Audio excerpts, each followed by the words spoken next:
parties in the matter of Allen versus Krieger. Step forward, please. Yes! Charles Allen is suing his former friend, Robin Krieger, for the return of his belongings, including snowboarding gear he was storing at her home. Where in Colorado were you living, Mr. Allen? Winter Park. You were working at a resort? Yes, ma'am. What kind of resort? Ski snowboard resort. Why were you fired from that job? I borrowed some money out of our safe and replaced it the next day and was caught in the act of doing so. Stole money. Caught in the act of what? I borrowed some money out of... Taking it or returning it? Taking it, and then I returned it the very next day. Well, when you said... Mr. Allen, what I asked you was, you said you were caught in the act. So I want to know if you were caught in the act of taking it or returning it. Taking it, Your Honor. Well, then you didn't have a chance to return it yet. No. So you were just caught stealing. Correct. There we go. Doesn't that make it easy? Yes, ma'am. Perfect. And when you were at this resort, according to what I read in your complaint, you were an avid snowboarder. Yes, ma'am. So you got fired, and you had to leave Colorado. And you asked the defendant, who was a friend of yours, if she would store or keep your snowboarding equipment. Describe the equipment. The equipment was an assortment of goggles. No, tell me what it was. Tell me. Not an assortment of goggles. What did you have? Not an assortment of goggles. I had 3 pairs of goggles. 3 pairs of goggles. Go ahead. Saw any of those. Jump! Sorry, ma'am. Judge Judy continues in a moment. Your memory is faulty because it's the span of 3 minutes we went from beginning of April to the end of April. No, I told you I left at the end of April. No, I've read. Jump up! Mind like a steel vice. I don't have any. Real cases, real people. Judge Judy. Charles Allen claims former friend Robin Krieger disposed of belongings he was storing at her home. Robin says the belongings were nothing but junk. Now, 3 pairs of goggles. 3 pairs of goggles, a brand new snowboarding jacket. A jacket, just a second. A coat. So you must have had 2 jackets. Yes, Because you used one to leave Colorado, right? Well, no, it was actually rather balmy when I left, so I didn't need one. So you didn't need the jacket. No, not the coat. I had a fleece, but I didn't need a full snowboarding coat. Where did you go to? I went to Dallas. You went to Dallas, Texas. In what month, sir? It was April. In April.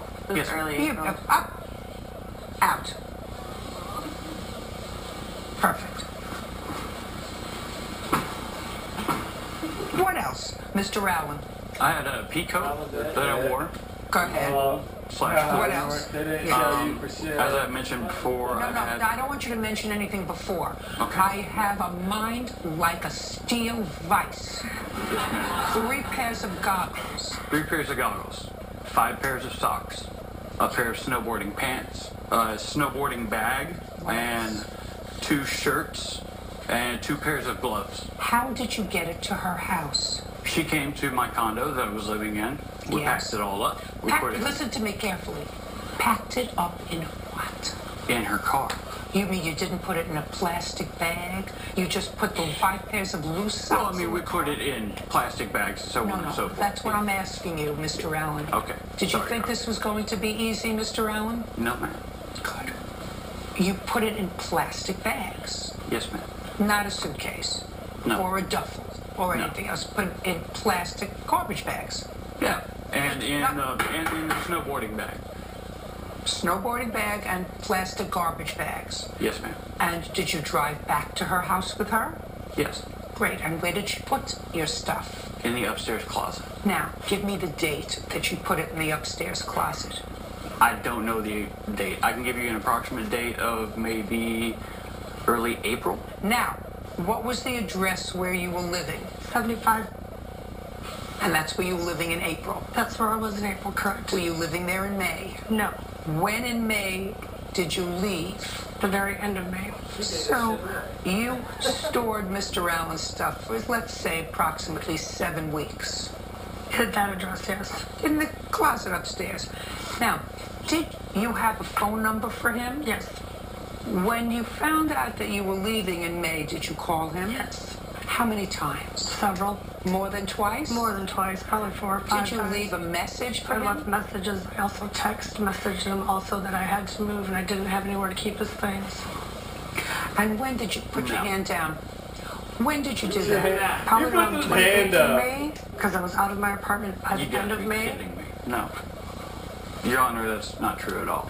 Well, Mr. Allen, since you have a faulty memory, sir, your memory is faulty because it's the span of 3 minutes we went from beginning of April to the end of April. No, I told you I left at the end of April. No, first We time. took my stuff to her place at the beginning of April. You did not. Why? I have records. Just up.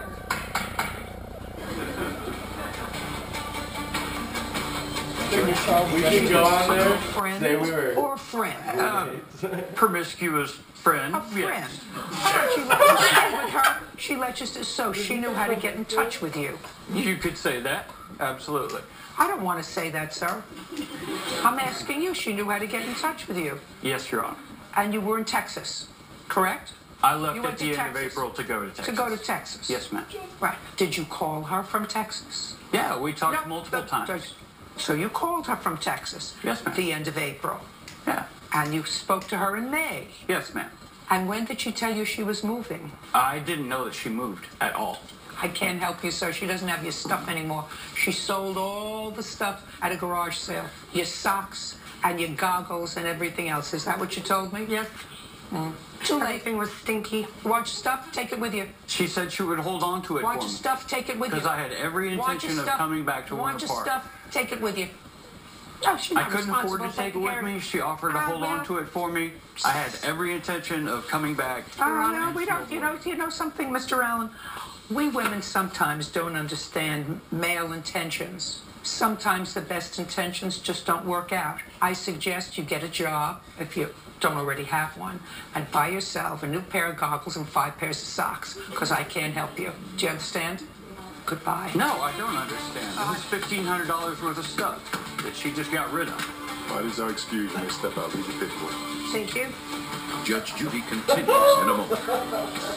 And on the next Judge Judy, She offered to hold on to an assortment of stuff that equaled about $1,500. I honestly don't know because it wasn't worth anything. Sold it right out from underneath me. All it was a bunch of nasty old beat up gear. I have absolutely no idea. She just sold it. And unfortunately, I had to move and had nowhere to store everything. Maybe because she's broke, maybe because she spends too much time in a bar. And that is why I got rid of everything. I have no clue. I will never open my heart up to somebody like this again. Oh my God!